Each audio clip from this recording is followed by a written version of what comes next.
Welcome to Byrna's Hot Take, where we discuss self-defense tactics, tips, and training so that if the time comes, you are prepared to defend. My name is Josh, and today I'm here with Luan, our Chief Marketing and Revenue Officer, for our first live AMA. For those of you new to AMAs, that does stand for Ask Me Anything. Guys, we are here live in our Las Vegas Retail and Experience Center to answer the questions that you guys have been having and to really have a great conversation with Byrna Nation tonight. So before we get started on those questions, I already see them rolling in. We have producing for us tonight, we have Chris Tran, who's going to be running the desk for us. So he is going to be perusing all of those questions and throwing us those ones that come out that we know you're all wanting to know. But before we start, we want to cover just a couple things, kind of lay some ground rules and answer some of those questions I know you're going to have and that we can kind of get out of the way. So the first is the LE. We know everyone out there has been asking, that's been ordered the LEs back, over the last couple weeks and hasn't quite gotten them yet. So I wanted to address that before we did anything, and to let you guys know the LEs have already started shipping for that first batch. How many are producing a day, Luan? About 150 per day. 150 a day, and a lot of that comes down to the fact that we have a specific team that has to be, because the LE is so different than a lot of our other launchers, that it's a specific team of like the cream of the crop that's putting those together, that's banging those out for you guys. So if you ordered already in that first batch, if you haven't gotten it already, I know a lot of people have, you'll be getting it very, very soon. And then it will, as soon as those go out, how many of those, how many was in that first batch? Well, I think there's probably anywhere from 200 to 250 that are going out to the first round of customers. We did sell about 2,500 LEs in the first couple of weeks. Thank you, Byrna Nation, for your support. We are sitting on 5,000 name waiting lists. So this, the reaction to the LE has really blown us away. This is a very specialized product. There's a lot of technology that's going into the LE and a lot of power. And we have our best people on it. It is handmade and assembled in Fort Wayne, Indiana. So everyone out there on the Byrna team in Fort Wayne who are working around the clock to get these LEs out to our valued customers, thank you for your hard work.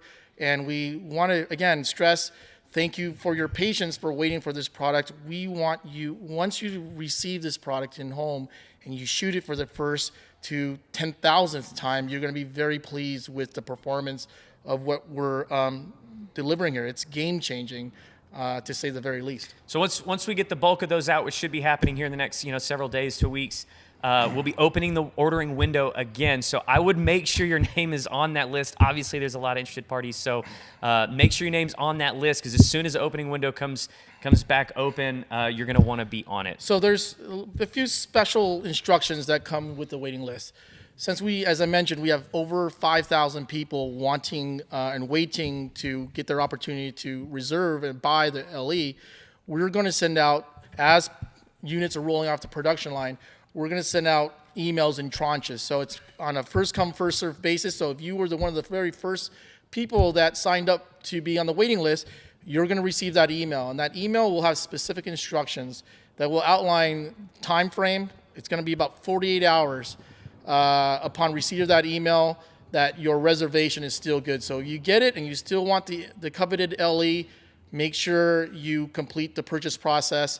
After 48 hours, we move down the list until that list is complete. And then once we've fulfilled the back order on the LE, we will then open it up for general sales. So this is a very specialized product. It takes quite a bit of time to produce it. But once you get it, you're going to be very satisfied with your purchase. The other thing is, since we debuted the 12-gauge Kinetic round at SHOT Show, there has been an overwhelming amount of just interest and excitement about it. And I know a lot of you have been asking, hey, when can I order it? When can I order it? So we're looking, right now we are looking at the first week of April. First week of April to open up ordering, for everyone. So that's going to be a big day for us. So stay tuned for that. Trust me, we are trying to make sure that it is perfect, so that when we start opening, we can start shipping that out. So a couple things there. When we launched the 12 gauge, our strategy was to really introduce it at brick and mortar with our dealer groups. And so the first launch of the 12 gauge, you'll find these rounds at your local gun store. Those that are participated in the program. This 12 gauge round was highlighted as one of the top innovations at the 2023 SHOT Show, which is the world's biggest gun and ammo show, and we were so humbled to be recognized for this innovation. So first, it will come out. We'll have a dealer locator on Byrna.com that will allow you to know which stores are carrying it. A very short time period after that, we'll make it available for a purchase on the website. But again, thanks to our dealer partners for supporting the brand.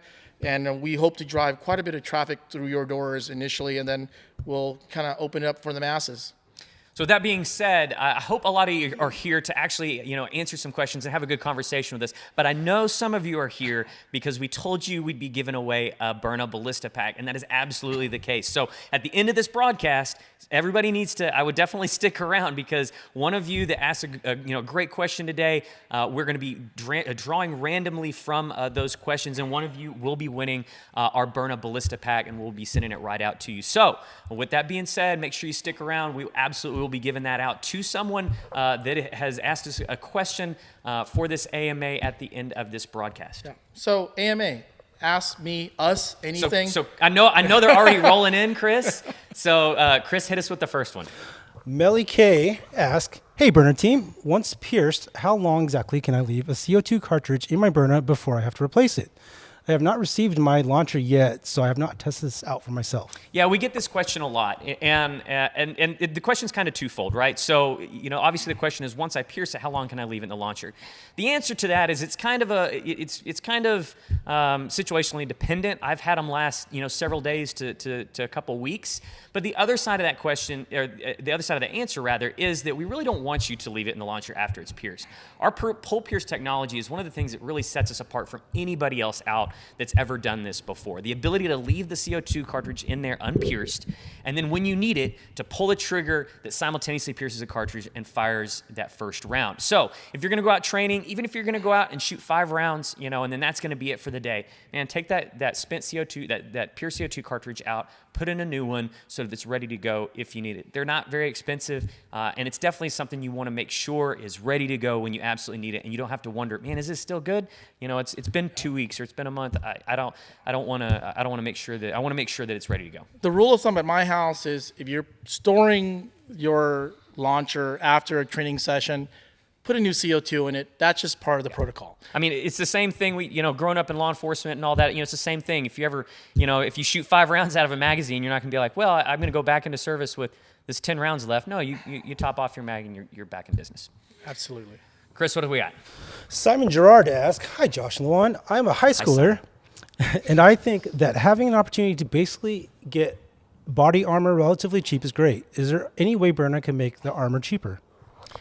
I can answer that question. Yeah. So we heard you, and unbeknownst to most of the folks out in Byrna Nation, a lot of us senior executives, answer the questions that you guys lob or through DM or what have you, and our customer service team as well. But many of the times you're talking to different people in the organization because we really care about what's going on out there. We want to have our finger on the pulse, and this was one of the questions, like, can we make this shield more affordable? And so in recognizing that demand, we just lowered the prices on the Byrna shield from $149.99 for the small plate to $99.99. And then for the larger adult size plate, it is going from $179.99 down to $129.99. So $50 saving for each one of those products. And we hope that gets more people to integrate this product in their backpacks. It's a lifesaver, and it's not just for students. It should be for adults as well, because we were talking about a statistic earlier this afternoon that the second most environment for active shootings is the workplace. Yep. And so many of us, I go to work with a backpack every day, and I have my shield with me. So, and It doesn't happen. I mean, I'm walking around town with my backpacks when it's relevant. Open commercial spaces, open businesses are one of the prime targets for active shooters and for that that active attack. So, definitely get outside of the box and thinking that this only happens at schools or only happens at churches. It can happen anywhere, but and being prepared is it's 100% all day activity. So, awesome. Thanks for that question, Simon. Okay, D-Don Dodd says, dumb question of the day. Discharging in tight quarters like a motorhome, camper van? Yeah, so we get this a lot, and especially on the law enforcement side, we have to train this because a lot of times they're in those tight quarters. So one of the great things about when we're talking about Byrna and the Byrna Pepper and the Byrna Max rounds and the 68 caliber is one of the great things about powderized chemical agents as opposed to say aerosol like in pepper sprays and like in some of the other aerosolized chemical agents out there is anybody that's used pepper spray or any kind of aerosolized chemical agent knows that if you spray somebody that's 10 feet away, everybody 100 square feet's getting some of that. So the great thing about the powderized chemical agent is the powder is actually pretty heavy. When you see it break, and even if you shot our inert rounds are actually, the powder is actually a little bit lighter than the actual chemical round. So when that chemical round hits, it gives you about that 3 to 5 foot dispersion, and then you really see it fall to the ground. So minus, some extreme environmental factors, like a bunch of wind and stuff like that, you're going to get that 3 to 5 feet, and it's going to fall to the ground. You give it a couple seconds. If you have to cross over its path, you're really not going to get a whole lot of that secondary exposure unless you really just start dusting it up off the floor. So even in tight quarters like that, as long as you're outside of that main window of exposure, you're not going to feel the effects nearly as bad as the person, or even at all, of the person that's on the receiving end of it. Also, a different strategy is how you load your magazine. So I learned from all the great law enforcement folks that use Byrna I stack 2 Kinetic rounds as my top 2 rounds if I'm using the 5-round magazine and 3 chem rounds below that. So if there is a situation indoor, I'm going to launch the two shots that you kind of deal with that pain deterrent. And then if I have to resort to chem, I will. At the end of the day, when you're in a situation like that, you're thinking about your personal safety. You want to incapacitate the threat and then get out. Yeah. So don't worry about what happens to the house. Those things can be cleaned up or that broken lamp can be replaced. But your safety is the ultimate thing that you need to be concerned about. Yeah, absolutely. Good question. Kevin Resnover asks, I love the idea of Byrna using chemical rounds, but I find that they crack easily while inside the clip magazine. Will there be an effort to make these just a little bit stronger to withstand the pressure? I can answer that. Okay, go ahead. So these rounds were designed to be frangible. That's a word that our CEO, Brian Gans, taught me. So thank you, Brian, if you're listening. But really, what it's meant is it's designed to crack and explode upon impact. And so I kind of treat it like a little harder than an eggshell and treat it with the same, what's the term I'm looking for? The same regard, so that I know that they're going to break, and I have to be very careful. So some of the tips that you talk about quite a bit on our videos is don't slam the magazine into the body of the launcher, and just be very careful on how you load. Some guys will load 5+1, and so when you do that, you're going to create more pressure on the magazine, and then whatever that pressure is coming down, it's going to potentially crack, or if you drop it. So just be very careful. Like this, you are dealing with products that were designed to easily explode because that's what they need to do in a self-defense environment. Yeah, there's this balance, right? We want to make them hard enough to be able to withstand not only pressure inside the magazine, but also being shot at 300, 340 plus feet per second.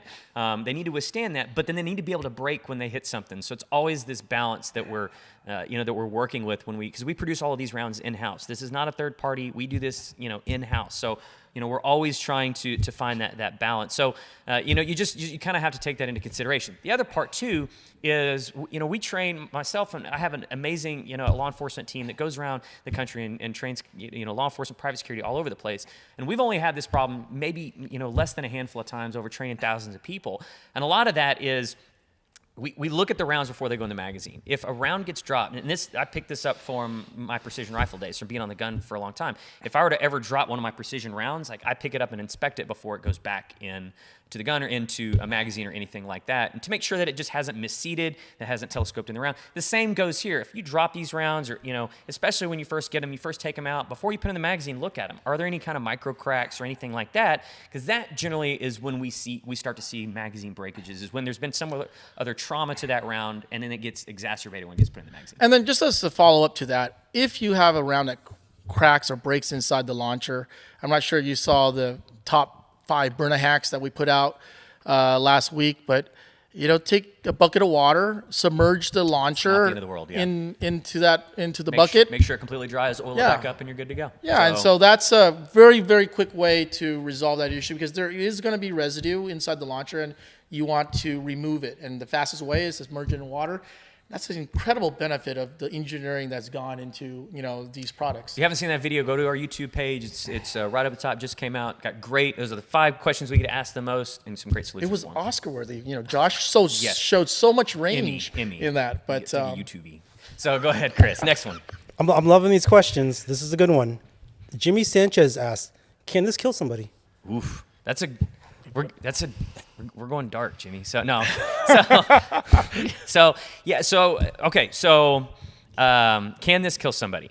Look, here's the reality of the situation is if you try hard enough, anything can kill somebody. I mean, I can pick up a chair and make it kill somebody. So what I can tell you, Jimmy, and everyone else out there, is that 68 caliber has been around for a long time. When I say 68 caliber, the type of round that we're using in different weapons. I mean, you got like the MLR back here. Versions of that have been used in law enforcement since 2000. So the last 23 years it's been used in law enforcement, and it still has not killed anybody to this day.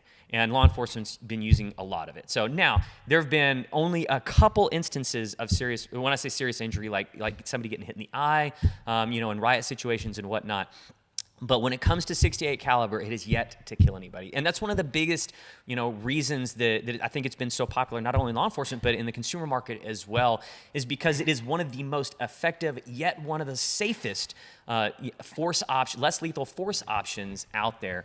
So when it comes to, not you understanding and you knowing and having the confidence to know that I can use this without it killing somebody, and then the liability that comes with, and you have the confidence to know that, hey, it's very, very unlikely that this is going to cause serious bodily injury or death, so I'm not going to be civilly liable for that. But to add to that, we use interchangeably less lethal, non-lethal, but sure. The legal term is less lethal. Right. So it does have the potential, however small, of taking a life. If I were to take the LE, for instance, and point blank shoot it in your eyeball with a kinetic round, it might potentially could kill you. So that's why we stress, in a situation, don't go for a headshot. You want to shoot at the torso because it's bigger and all that, but less lethal. In addition to that, we see some of the things out there that concern us. There are guys that are making these homemade rounds that have ball bearings in that and everything else. So as a passionate lethal firearms practitioner myself with lots of guns, lethal guns, I would say if you're going to go that route, you're better off of getting a real lethal gun, because those rounds will potentially kill someone. They're definitely, the force that they're implying is way harder than what we're... So, just be very careful, because we all subscribe to the philosophy of less lethal, because we truly believe one bullet can ruin 2 lives. And, when you're thinking about applying the right amount of force in the right amount of time, during the right situation, I hate to think what any third-rate lawyer could do to me, my freedom, my assets, and how that affects my family. And you have to have the right options, but you got to be using the options that we provide in this less lethal environment, because the wrong rounds can turn the Byrna into a lethal weapon. Yeah, absolutely. Well, that really tees us up to Mr. Joseph P. Sanfilippo Jr. I see a lot of people modifying their launchers. Is that a good idea? Yeah, so there are people that are going to modify the launchers. We're never, we try to get these launchers out of the factory and to you in the most effective state that we can when it comes to the velocity, the accuracy, the reliability, all of that, that's all, tuned so that we can get the most out of all of that. And when you start modifying and you start increasing one, you're going to start decreasing the others. So, if you start finding ways to, dramatically increase the velocity, you're going to dramatically decrease the accuracy. You're also going to dramatically decrease the reliability. So we never advocate for anybody modifying the launchers. It does void your warranty. I can tell you right now that the internals, especially of like the SD, the EP, and the LE, are pretty complex. So you really need to know what you're doing, but before you do that. So there definitely are trade-offs, ripple effects. So if you're gonna play around with that, obviously no one can stop you, but just make sure that you're knowledgeable in what you're doing.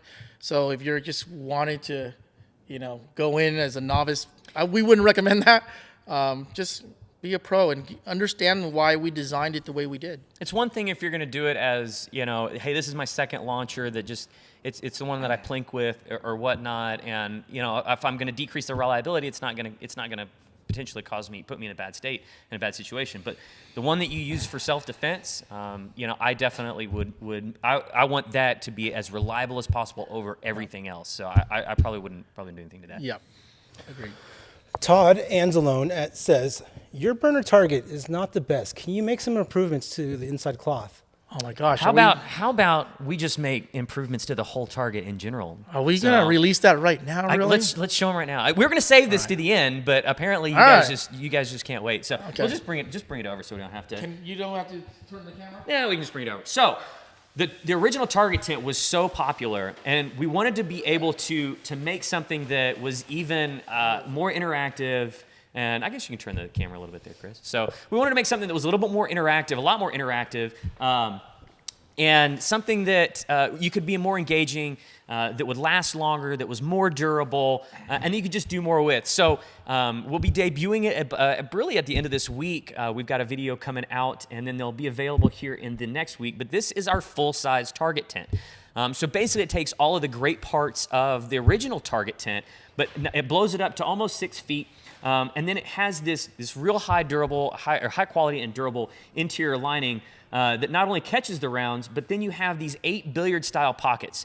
So you've got these score points on them that actually catch the rounds and hold them inside that pocket. So one, it just helps you increase the realism of training so that you can do this anywhere in your backyard, inside your house, anywhere. But then it also allows you to start gamifying it just like you would with any other recreational target. Yeah, the whole design logic behind this is that we wanted to give our customers the opportunity to train year round, regardless of weather. I shoot this in my garage. We've tested it with thousands of rounds, even the 12 gauge round, and it's held up, very well. In the future, we'll be offering replacements of the target, making some fun graphics and things like that. But our whole deal is really emphasizing the importance of training. There's so many people that buy, guns and even our launchers, and they're like, okay, I checked the box off on the self-defense, but I'll never train. That weapon is no good to you if you don't train, and it has to feel like second nature. You have to train your muscle. It's muscle memory. Yeah. You have to really focus on muscle memory, and it feels natural, so that in a high-stress environment, when adrenaline's running, your heart's pumping, you know how to handle this weapon. It should never be the first time that you pull that weapon out to protect yourself. And this product here will go a long way in allowing you to train year-round. Bring the family, bring friends, because the more people train with it, if you're not around, my wife can come and grab our launcher, and I would feel very confident that she would be able to handle herself because she trains.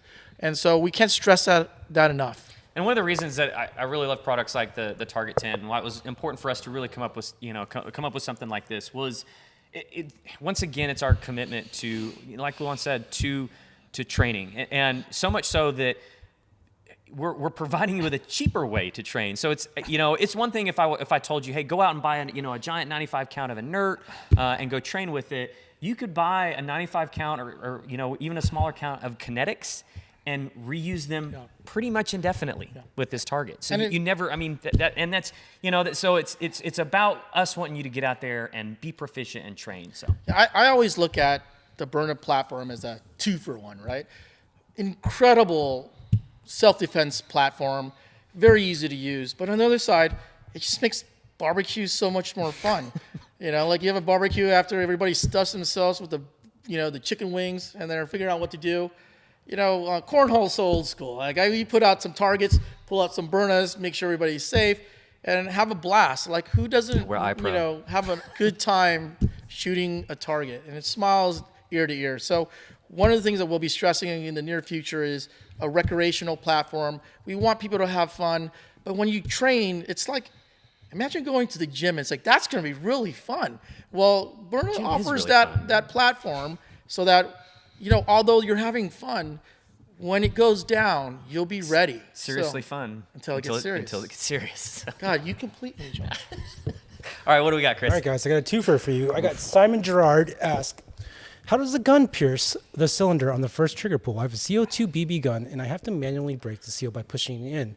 I'm going to throw you another one. Mark Orlando asks, can you explain the technical reason why we should not use third-party 12-gram CO2 cartridges? I love the Byrna, but we should not be forced to use only Byrna cartridges. So, that's definitely a good 1-2 punch there. So, how does it pierce it? So, but it is a proprietary mechanism. It is a patented technology that our engineers were able to dream up, at some point and operationalize. So basically, it's the trigger mechanism is actually actuating the puncture mechanism that's also interfacing with the valves. So I'm not going to get too much into it. A lot of that is because I have no idea. It's because it is well beyond my understanding of engineering. But the second part of that question is why don't we advocate for third party?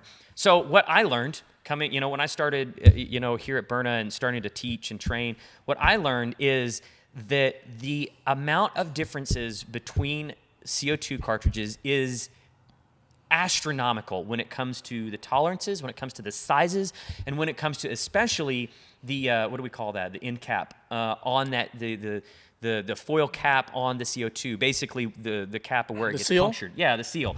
The thickness variances in that very wildly, absolutely wildly. So the issue is that some some CO2 cartridges, that cap is super thick, and it can be, with our mechanism, it can be very, very difficult to pierce, which not only increases the weight, the strength of that first trigger pull, but then it increases the chance of it not piercing correctly. So, our engineering team spent hundreds of hours testing different types of CO2. The CO2 that we sell, we recommend, is based on that research. And so, yes, you can make any decision you want, buy any CO2 you want, but leverage our sweat equity in that process, knowing that this is the CO2 that we recommend for our products. We don't manufacture these CO2s ourselves. There's a third-party product, but we source them all over the world and trust there has been a lot of thought that's gone into that. So, back to the first question is, there's a reason why our technology is patented, because that is very, very hard to do. And, our team was able to do that, and it's very unique. No one can offer that. And, in a scenario where it's life and death, seconds count. And then not having to puncture your CO2 or worry about any of that stuff, you should just worry about, pulling out your weapon, your Byrna launcher, aiming and pulling the trigger, and knowing that round is going to come out right. it's magic. That's how it happens. Pebbles to Pearls ask, what are the rules for air travel with your products? I'm in California, but we'll be traveling to New York in June and thinking about getting one before the trip. You got it. You travel a lot more with launches than I do. So that's a really good question. I get this a lot, traveling with these. So myself and especially my team travel almost every week. Those guys are on the road teaching, training, demoing all over the country all the time, and they're constantly traveling with launchers every time. And we have these Pelican cases, so we'll travel with 5, 10, 15 launchers at a time. They're not considered firearms by both ATF or TSA standards. So generally, they do need to be in your checked baggage, but technically you don't have to declare them because they're not firearms.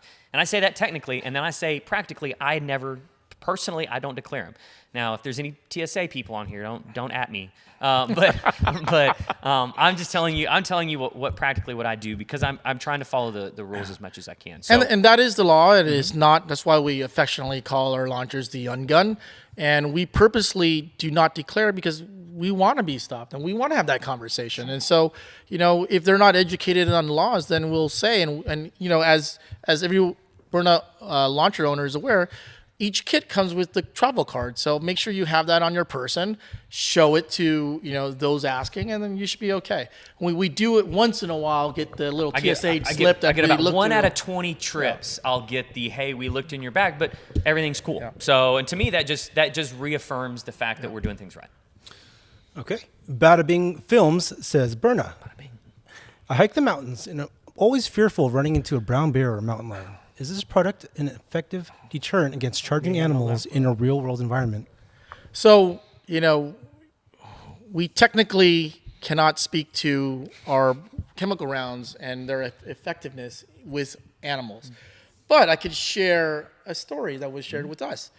A few months ago, one of our customers woke up to the sound of something being destroyed in his backyard.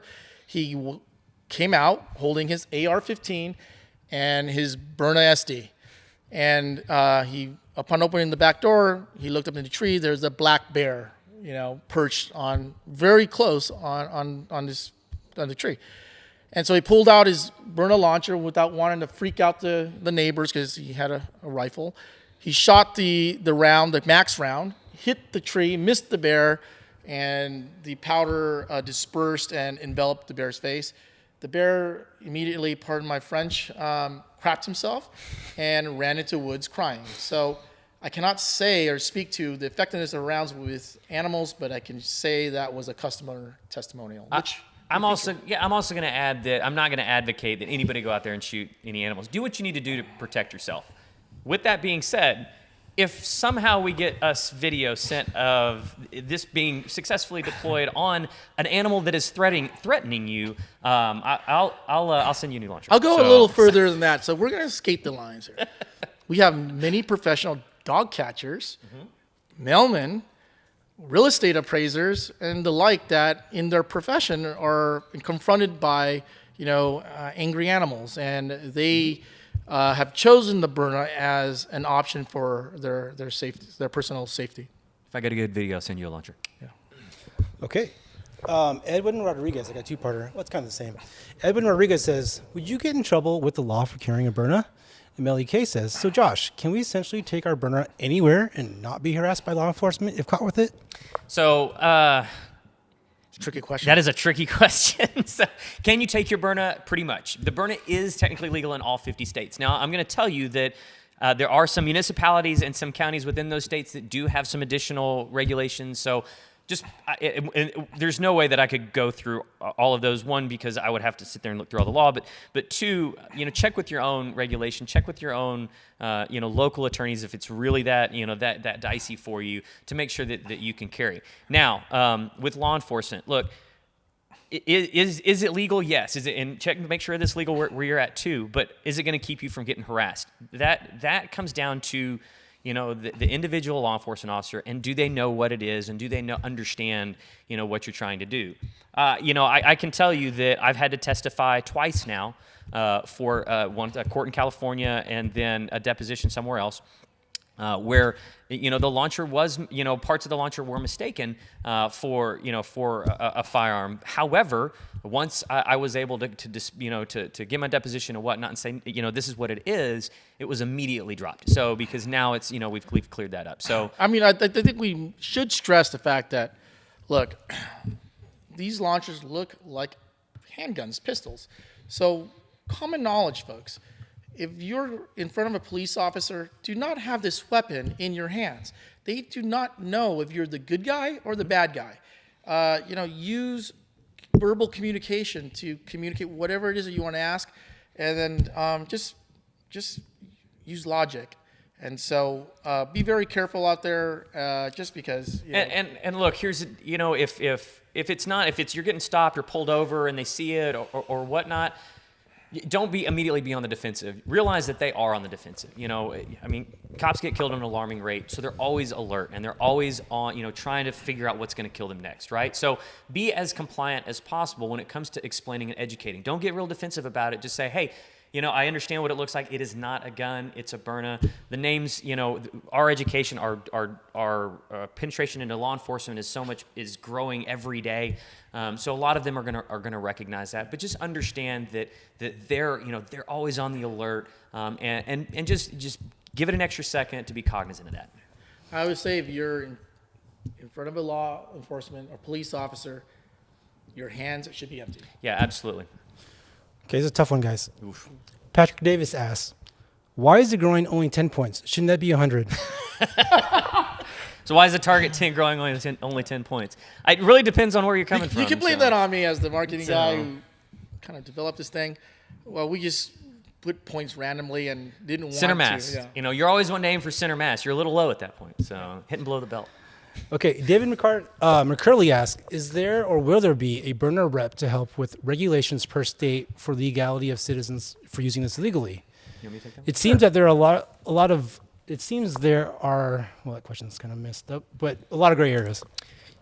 So that's a really good. It's a really good question, but it's also a really good point too. There are a lot of gray areas, and unfortunately, there's going to continue to be gray areas, and the gray areas will never go away. So you've really got two types of law out there. You have what's in the book, so what's, you know, codified in regulation and your penal codes and all that stuff, and then you have case law. So basically, they take that book law, and then whatever has been decided in these court cases, it's kind of how that law is interpreted.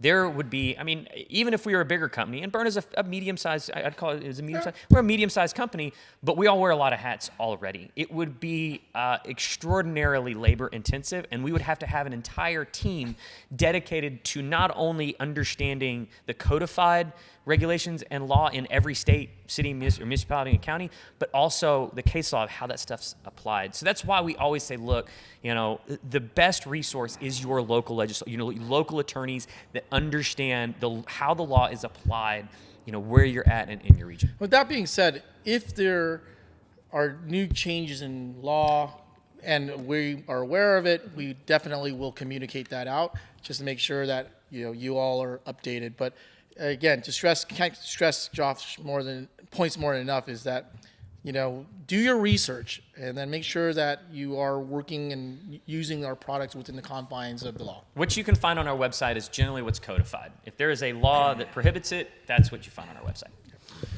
Ron Reeves says, hi guys, you make a fantastic product. Thank Hey, you. Ron, thanks.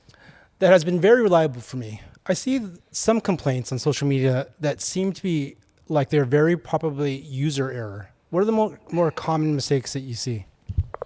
Yeah, this is what are the common mistakes we see? If you go watch that 5-tip videos, we'll definitely talk about the biggest one, and that is the failure to disengage the safety. So many of your modern, you know, semi-automatic pistols out there, I mean, every brand, you know, whether it be Glock, SIG, whoever, so many of your modern pistols out there don't have an external safety. Just like the EP that also doesn't have an external safety. This does not inherently mean that they're not safe. It means that they don't have a switch that doesn't allow you to fire the weapon. But like I said, most of the semi-automatic pistols out there that people carry don't have one either. So one of the biggest mistakes, we see it in every single, I mean, without fail, in every single training course that we do, is somebody coming up to fire and they start pulling the trigger, not realizing that the safety's still engaged. So I've got a really good video about that too. Go to our YouTube page about talking about, you know, in a critical incident, making sure you simplify things. I mean, as much as I fire these launchers every day, I'm guilty for that mistake. Absolutely. I mean, I had to. It took me so long because I mean, I'll put it out there now. I mean, I'm a Glock and 6 shooter and have been for a long time, and so I have not used an external safety for, you know, the better part of a decade before I got here. So. So does that answer the question, Chris? I want to add a couple. You know, people say, "Oh, my round jams." Mistakes, yeah. So, you know, we advocate when you're pulling the trigger, pull it with intention. Don't slow pull it.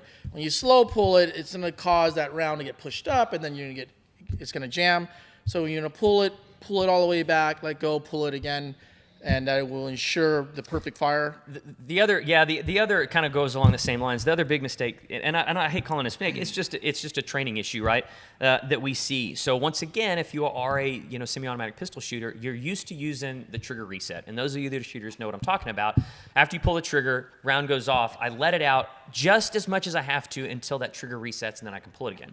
The deal with the Byrna launchers is that trigger has to come all the way out and then go all the way back to cycle the action of the launcher. So a lot of times I'll see guys on the line and girls, and they'll fire, and then they'll just come out just enough to where the trigger kind of resets, and they'll pull it again, and all that comes out is a puff of air because they haven't cycled it out. And then the last key user error is our Kinetics sell very well. Everybody loves them, but do not leave them in the magazine. When you leave them in the magazine, especially in humid environments, they will start to break down. It will gum up, and so that's a challenge. If that does happen, back to the tip of the bucket of water. Dump it in, dunk it in water, and then let it air dry, and then put a little oil in it, and you're good. Okay, guys. Number one question I personally see on social media. Barb Brady asks, do you have any plans to make a smaller, more concealable launcher? That's all you. So the answer is yes. It's on my Christmas list. It was on my Christmas list last year, but this is a very highly technical product. And what we did with these launchers alone was a miracle in itself. But to answer your questions, we do have a dedicated team of engineers developing the compact pistol as we speak. Our hope is that it will be available sometime in 2024. Don't know when. Just, all we know that they're deep in development, they're behind closed doors, and when it's ready, the marketing and sales guys will get the first glance. So the good news is yes.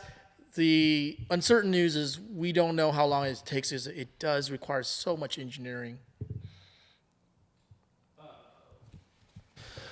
Can the Byrna launcher use other 68 caliber rounds by James Postle? So technically, yes. The 68 caliber is the size, so our product uses a 68 caliber projectile. Back to my original statement of if you're using rounds that are 68 caliber in size, but have other elements in it like a ball bearing or whatever, those could be lethal and bad news for you and could hurt the gun. And then if you're talking about 68 caliber paintball rounds, 68 caliber paintball rounds are not actually 68 caliber. There is a pretty solid difference. We had to, we've kind of come across that a couple times about there being a pretty large difference in that too. Paintball rounds will most likely, under the pressures that we're putting them on, will most likely break in the launcher. So definitely don't use those. Yeah, we highly stress do not use paintballs in these launchers because they will explode in the launcher and void your warranty. Okay. Cameron Mitchell asks, is mixing ammo a good thing or maybe not so much? Man, it's really situationally dependent. One of the greatest parts about a magazine fed as opposed to like a hopper fed or anything like that is that you can mix rounds. And you need to look at the situations that you're carrying in and the situations that you're most likely to come across and see if that's going to be the best bet for you. Luan mentioned it earlier. We picked up from, and this was brought back to us very early on from some law enforcement agencies where they were stacking, 2 kinetic rounds to be the first out, followed by 3 chemical rounds, so that they could solve some problems. One being, hey, if I can use kinetic to solve the problem, great, I don't spread a bunch of chemicals around. But 2, because the kinetic is a good glass break round, it would help them facilitate entry into vehicles because it will break automotive glass. From a private citizen's perspective, we discussed about the 3 to 5 feet dispersion of the chemical rounds. So let's just say if you're sitting in your car, some crazy person starts pounding on your window, and you only have chem rounds. If you shoot that guy point blank, like here, you're going to get covered too. So I use those kinetic rounds to back off the attacker or the threat, and then I'll just determine if I have to use the chem rounds. So from that perspective, that's why I personally carry 2 kinetics up top, just for that specific purpose. And when you think about it, and you look at the statistics, even though our products have a 60-foot effective range at the very least, the action in a real life scenario is going to go down between 15 to right here. Yeah, it absolutely could. I can't stress enough that the kinetic rounds will help you in close quarters to create space, but also in train, like make sure that you can pull in a short in a small environment and protect yourself. Okay, guys. I need an individual answer from both of you on this one. Alex R asks, "What is the biggest misconception about Byrna launcher that you feel you need to clarify?" And you want 2 separate answers, right? Correct. I'll take it first because I deal with this all the time. Wow, this thing costs as much as a gun, and like, why I would get a gun instead of this? And so, as a guy that has probably 15 handguns, I don't need another handgun. I need options. So, and then when I pull that trigger on a lethal firearm, I'm responsible for that bullet. So when I compare the cost of pulling that lethal firearm, I know I'm going to need a lawyer. That's, at least $2,500 just to get some guy to come get you. Yeah, retainer. And everything else thereafter. So when you do the math, the Byrna launcher is such a much better, decision economically, financially, and logically. So, you're comparing apples and oranges when you're comparing the price or the price point of the Byrna launcher versus that of 9mm. Yeah, I think mine's kind of along the similar lines, and because I get it a lot, especially coming from a law enforcement and a very, very strong 2A background, and living in Texas, which obviously is a very gun-friendly state, is that the Byrna launchers and Byrna as a company is here to replace firearms, and I don't think anything could really be further from the truth. You've heard Luan say it. Everybody here at the company is big 2A supporters. Most of us carry guns every day, but we also carry Byrnas every day because it's all about providing options, right? So.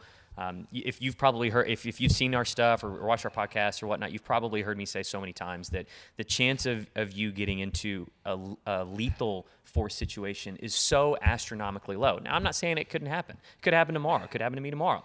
But statistically speaking, even for law enforcement officers, it's 0.01% of the time that they're going to get into an altercation that it could end in lethal force. So when you look at the civilian application, it's far lower, and 0.01% is just so astronomically low. So when you look at the chance of you getting into any other kind of altercation that requires any kind of force, generally,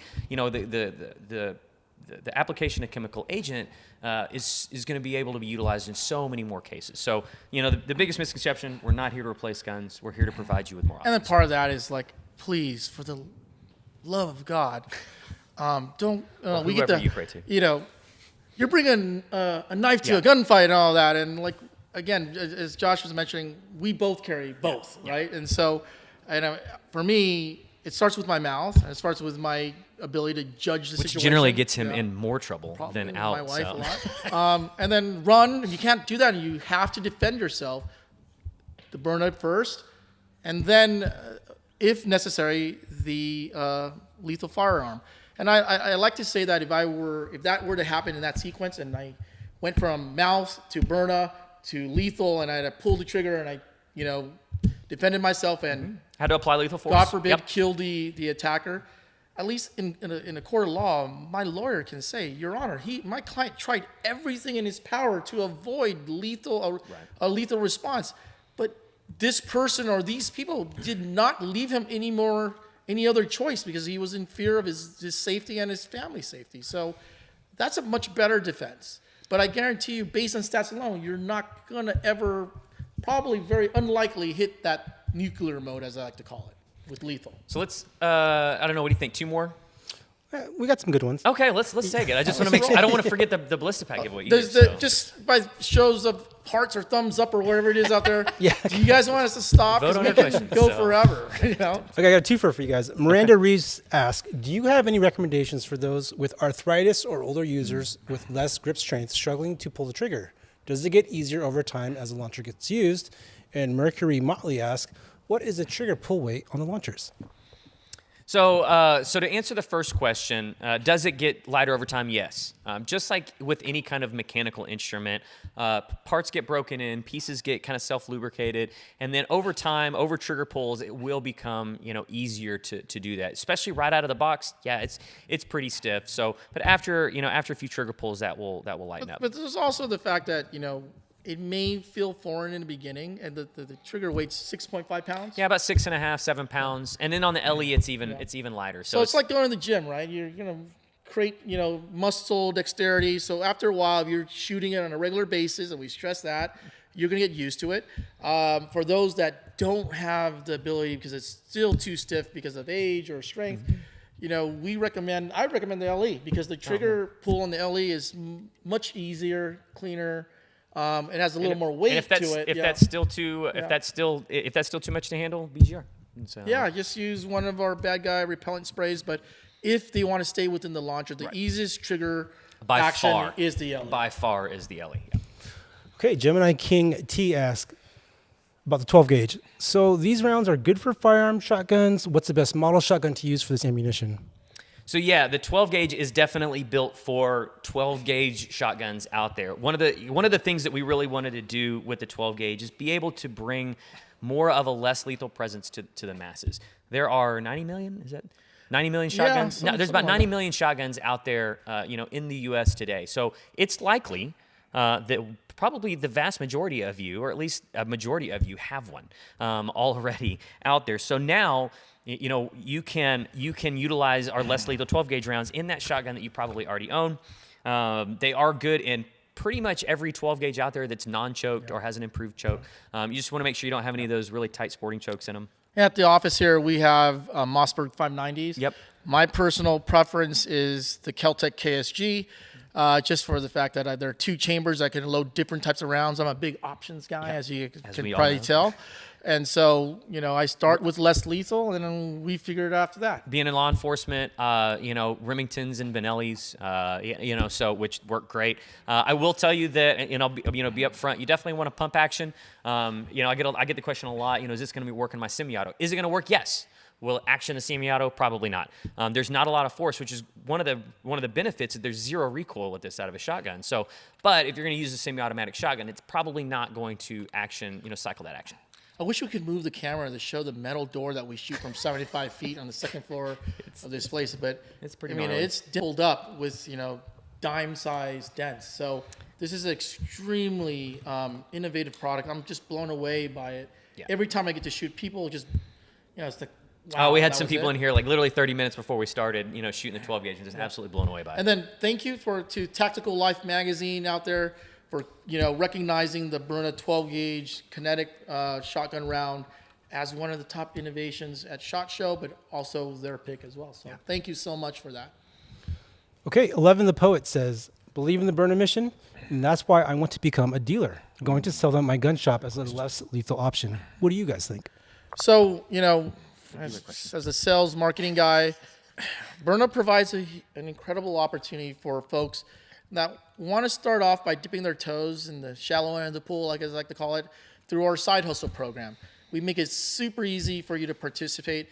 It's about a $2,500 stocking fee, and you get at a minimum of 30% margin. So if you sold $2,500 worth of products, which consists of like 6 launchers, ammo, and some CO2, your profit margin is $1,000 from there.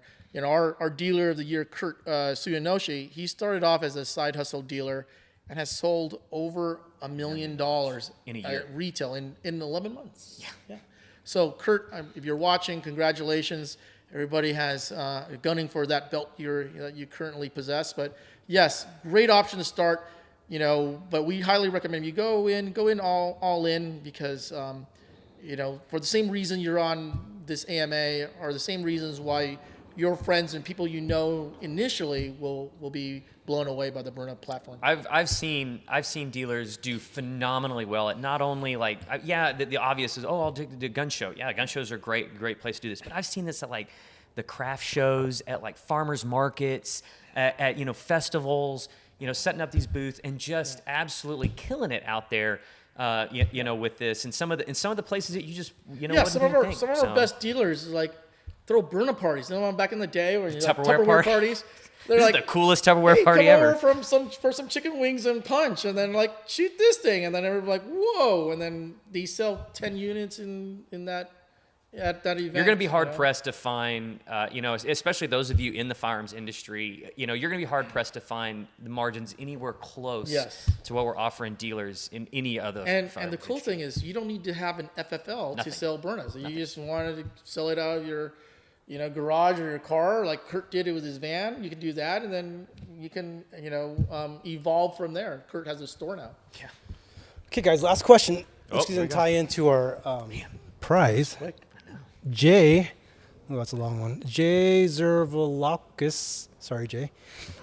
I was wondering if you could provide me with some information about the Balistipac. Specifically, I'm interested knowing if it's designed to stop a knife or blade stabs. I think this is a great lead-in. You got it. Oh, okay, yeah. Okay. All right, so the Byrna Balistipac. So we started with Gen 1 here about 18 months ago, and we heard a lot of feedback about some stuff that they'd like to see. So we're just now releasing Gen 2 just recently, Probably last month? Kind of a no soft more than release. 2 months. Yeah. So releasing Gen 2, which really took a lot of the feedback that we got from you guys about what you wanted to see different on the Gen 2 backpack. The biggest difference in the Gen 2, he's going to shove me out of here. The biggest difference in the Gen 2 is obviously the look. We really wanted to kind of tone down the tactical look to make it really kind of gray man out there, so that it looks just like a very innocuous and very prolific backpack. But still give you all the protection of having a ballistic panel on the front, as well as a ballistic panel on the back too, so that when it was deployed, you had that same protection as you would any kind of plate carrier or bullet-resistant vest, anything like that, along with the ability to deploy a myriad of response items, whether it was a launcher, whether it's an actual pistol, med kit, magazines, anything that that you felt that you're going to find yourself in. As far as protection, it really kind of depends on the actual plate that you get inside. So kind of starting at the bottom, we have our soft 3A, which will stop pretty much all production handgun rounds out there, including 44 mag. We also have our hard 3A, which is a rigid polyethylene material